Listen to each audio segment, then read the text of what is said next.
Welcome to this video. Today I'm going to be going over all of the short story ideas I have and one really big world, this immersive area that I've created. If you don't know me, I am a book YouTuber, and one of my goals for having this YouTube channel is that it's going to help me get into writing because I love writing. I really want to do it.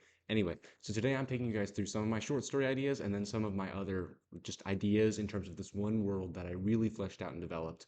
And I'll be going into that. So to start off, I want to talk about these short story ideas. So I've had three ideas that I think are pretty good. I've had some other ones. I had one, what was it? I'm going to add it to it right now, actually, because I just thought of it. Floating Islands. And I call this short story ideas, but it's not really short story ideas. It's just ideas. These are ideas that if I wrote, I would probably write them as short stories because I think that they're simple enough that I could just do it and have it be like my first thing that I've written, Brandon Sanderson Elantris, right? It's not as long as The Way of Kings, but it's also not nearly as fleshed out. And so that's where I'm thinking I could go with this. So the first idea that I have is this one about a knight that died and still lives as a ghost. And I was inspired by the movie The Sixth Sense of this to have this idea. And so basically the idea is that this knight is some kind of a hero of legend from 1,000 years ago. And he died in combat, whatever. Anyway, flash forward to the present, which is 1,000 years after he died, and I don't know exactly how this is going to come into play, but maybe we're following several different characters, and it's like something big is happening. I think my original idea was that it's like the army of the dead or marching on whatever, the Game of Thrones, but it would be like normally when people die, they don't remain in the world, but he did, and he can't speak to anyone, and he can't figure out how to kill himself, spiritually kill himself, so he's no longer in this form. So he's given up. He's just wandering the earth. I was thinking we would open on him in a bar or something. I don't even know. But anyway, this one I've actually developed a lot more, so I'm going to take you to that page in the document. But we would have, here we go. So Kurishin was the name I came up with for the ghost. And then we would follow, oh, that was really bad. Maybe just don't worry about that thing at the bottom, but it's bad. Anyway, so we would follow a couple different characters. We would follow the queen of whatever the place would be. I haven't come up with a ton of names for it. But I do have a ton of names for a different thing, which I may reuse. We'll see, because I don't know if that's going to actually get written ever, right? But we'll come back to that later. So this queen, Taniatha, who I've named her, would be like, oh, what was the idea that I had? It was we would have the king, who is going crazy, and oh, that's what it was. The king somehow becomes able to commune with this dead guy. And something like the queen is super spiritual, I think was the idea. And so it's like she believes it and she takes it as a sign and starts freaking out and going crazy. And then we have this guy, the General Daleth, who would one of our other perspective characters, and does not believe it at all, but he's following orders. That's the thing, is that the king is making these calls based on what he is discovering about the dead. And this General Daleth is just going along with it. He's doing what he has to do. And then I don't know, I don't know exactly how that would play out, but I feel like that could be kind of interesting to read through, right? Especially but for a short story, right? I feel like that could be a great start for a Stormlight Archive type long form series, but I don't have the skill for that right now. And that's part of why I say that these are just ideas, because I may come back to them later. Anyway, let's keep going. He office on the King of the Dead. That wasn't going to be a perspective character. That was just going to be the name of the character. And then Rickar, the Op King. So I wasn't really sure how this would come into play, but oh, that's what it was going to be. So Daleth is in charge of this war because in the living, there's also this ongoing war that's happening, right? And so the Op King, like they're in a war with another kingdom. And so that's a subplot that's happening. So it's they're facing battle on two fronts. Like that'd be kind of cool, I think. And then I started writing a thing for the start of the book, but that's not happening. So anyway, we'll go back to the short story ideas. Talk about the next one. So I had this idea that I also thought would be really good. So it's this world that's been flooded. So maybe it was a great world before, with kingdoms and stuff, but then the world flooded for some reason. And so it would be there's one aspect of the world is that it's like these people, they never explore in the water because of this terrible thing that happened in the past. But then it's like someone goes and explores the water, right? It's a story. But so there'd be giant castles that are half submerged. I think that would be really cool to have just like as a storytelling thing. And Low-key, I'm terrified of the ocean. I can go in it, but the deep ocean is really weird and freaky, so I was thinking that we could do more stuff with that, right? And then I had this idea, I'll come back to this part up here, but I had this idea with the race, which would be the Drank. And so that's basically, well, this isn't all for the drink. This is for the drink, but we would have, that's basically, I was like, how can I do dragons, but not dragons? And so my idea is that we have these giant underwater Titan is some kind of thing, and it's a dragon. It's kind of dragon-ish, but it's not a dragon. It's not a sea serpent. I'm not sure how I would do it. I had this idea where it's like they hide under the water and jump out, and like that's kind of how they do stuff. And maybe that's why the people don't leave wherever they are. And I thought that would be kind of cool. I also had this idea for blind creatures that lived underground before the flood. So there are these creatures that lived underground before the flood in tunnels. And then whenever the Great Flood happened, they had to come up, but they're blind because they lived in the dark, so they didn't need their eyes. Anyway, now that they're in the sunlight, I don't know exactly how that would play out, but I thought that would be kind of cool because it's like these blind creatures that are out of place. It'd be kind of an interesting people to have. Um, Anyway, I think that this idea in particular, oh, yeah, and birds that glow as they caw, or not like speak, chirp. I thought that'd be kind of cool. Like the idea would that be that the races, the people and animals of land now are still on land, but they're isolated. I guess I'm not sure. Like the shell of them for ourselves, and then it's all of these things that lived underground that have had to come up because of the flood. And then we've got this other separate thing of like water-based creatures and stuff.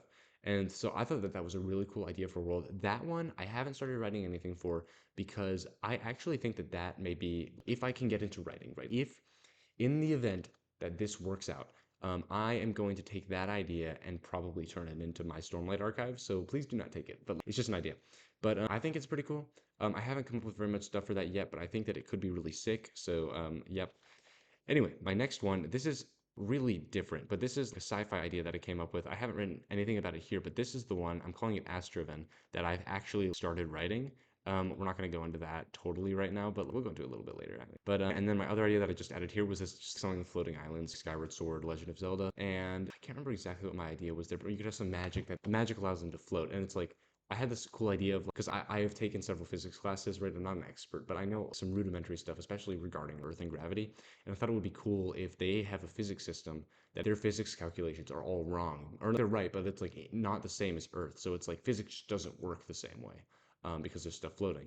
And I thought that would be really cool to experiment with. There could be a magic system where it's like the way people go between islands requires magic, and so people who can do magic are highly respected, or like maybe they're not highly respected, right? They're like tradesmen. It could be cool. I think that there's potential there. I'm actually going to add that right here because I haven't put that there, but physics, gravity, and magicians needed as tradesmen for moving between islands. Those are my four small ideas. Now, onto the big one. So I hadn't, this is the one that I really developed. There's a ton of stuff here. This is just the ideas and lore. Then we have the character work. Then we have, I think this is where I was doing the basic plot. And then I actually started writing things accidentally a lot. And another, what is another? There's nothing in there. But anyway, this was my idea for, that's the prologue. I did a draft of that one too. But this is my idea for like what I really wanted to write for a while. And now I don't want to write it at all, but I'm going to take you guys through it anyway, just because. So we've got these ideas for this title. I'm not sure what I wanted to call it, but I was thinking All Kings Must Fall, The Corpse of the Gods, or Thrones of Dust. Those were, I don't know, I just like, it was just names that I thought were cool. I'm not really sure how it would play into the story very much, but the basic idea, because I saw somebody on YouTube, I think it was Brandon Sanderson, talking about how when you write your first story, you take the plot of something else and you put it in your setting. And so that was what I was doing. And now that I've read Aragon, I see that it's already been done this way, but I was thinking taking the plot of Star Wars and translating it into fantasy, specifically Game of Thrones type fantasy. So anyway, I went through this whole process where I was coming up with these ideas for locations that I thought were cool. This is the capital city, the Ivory Zenith. Thought it'd be cool, and they would call it the Corpse of the Gods. That's part of the myth. Is that I don't totally understand, but it'd be very cool. I've got a tons of stuff here about it. The Golden Hold, Deadfall. This is Harrenhal, where it's been ruined.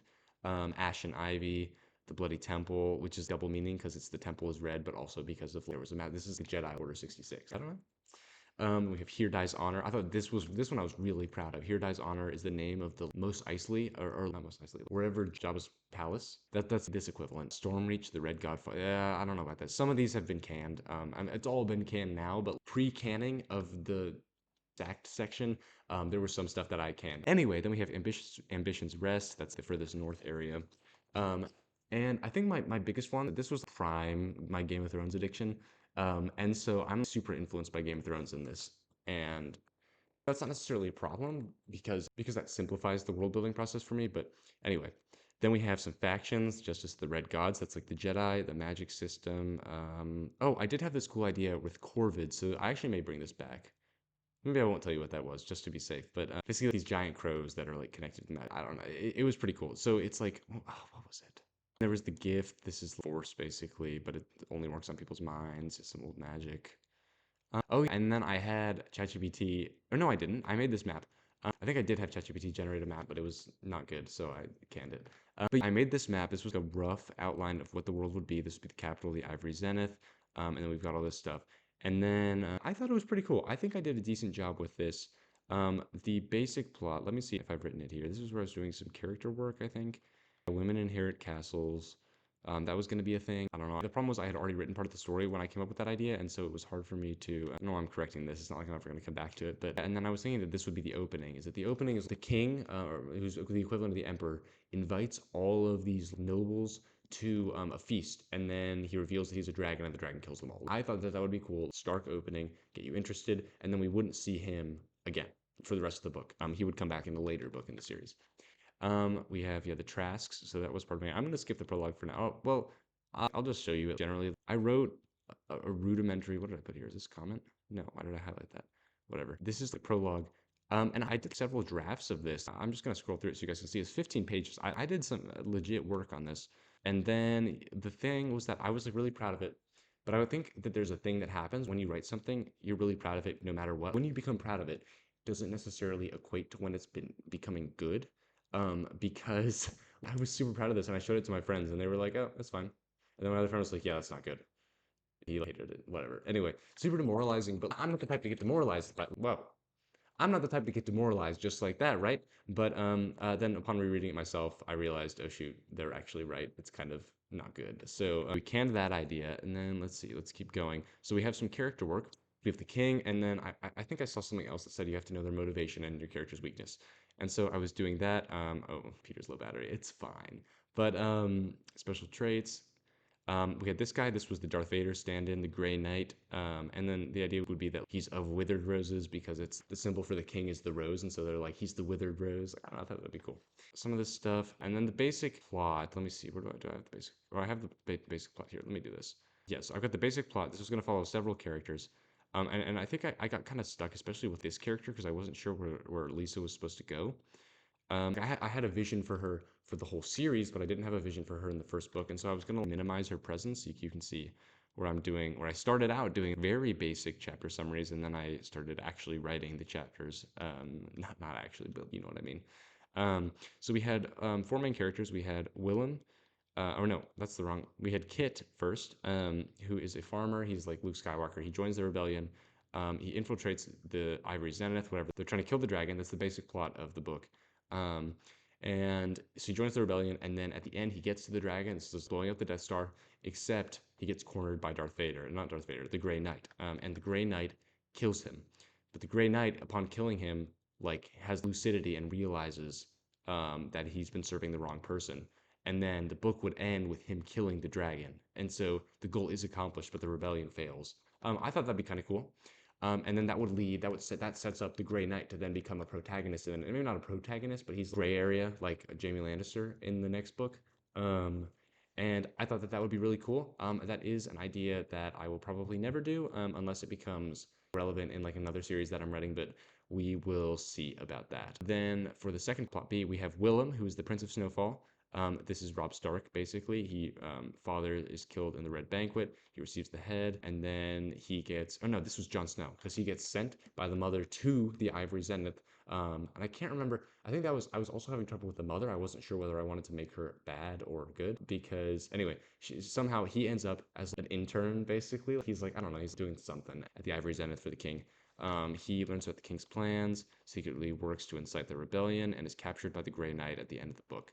I wasn't totally sure what to do with this guy. I had some good ideas that I discussed more later in this, which I won't actually go over all of that with you guys, but I don't know, it just didn't end up working out, and I don't know. This is the problem, is I was just coming up with ideas that didn't really fit together and trying to fit them together, and then when there were discrepancies, I just didn't know what to do with them.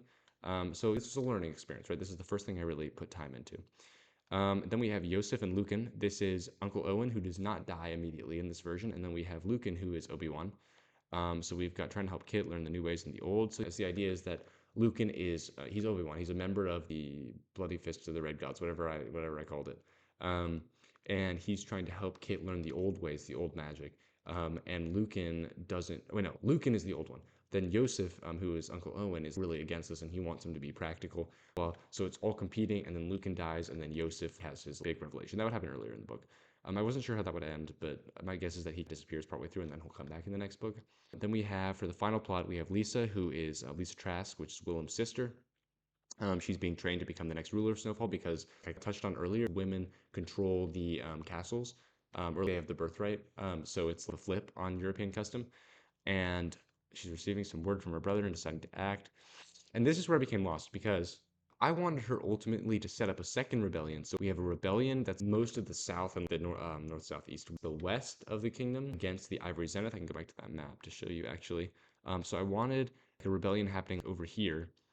And then I wanted there to be a second rebellion happening up here with Lisa, and this would be Willem. So it's like the Ivory Zenith is facing a bunch of pressure.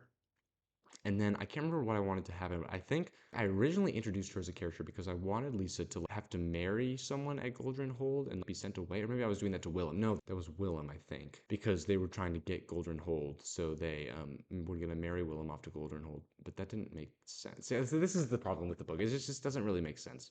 Let me see. This is character work. We're not going there yet. And yes, that works for I was trying to unite the North. Yeah, and then, I don't know. She was the Robb Stark.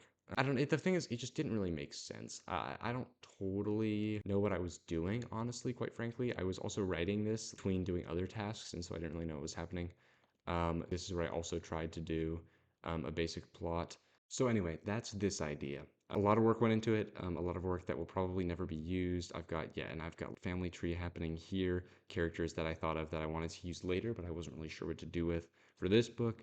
I've highlighted the characters. Oh, and then I wanted to have the Grey Knight, whatever. This is too much information, right? But about a story that's never going to happen. So anyway, after that, let me see. We already talked about that. Then we have the Astraven, which I'm not going to show you because I actually do think I'm going to do more work on this. And so the basic idea of this is that it's sci-fi, they're stuck in space, and then something happens. Not entirely clear what, mostly because I'm not entirely sure what yet. And then I don't know, I guess we see how the story unfolds from there. I don't really know how I want it to go. This is an experiment, so we'll see. But that is all of my book ideas and short story ideas so far. I do expect to be writing some of them, and I will give you guys updates on them without spoiling anything, right? Because the things I have spoiled here are things that I have yet to write, and I don't have plans for, or I am not writing. So just interesting to know about. And so thank you guys so much for watching this video. I will see you in the next one.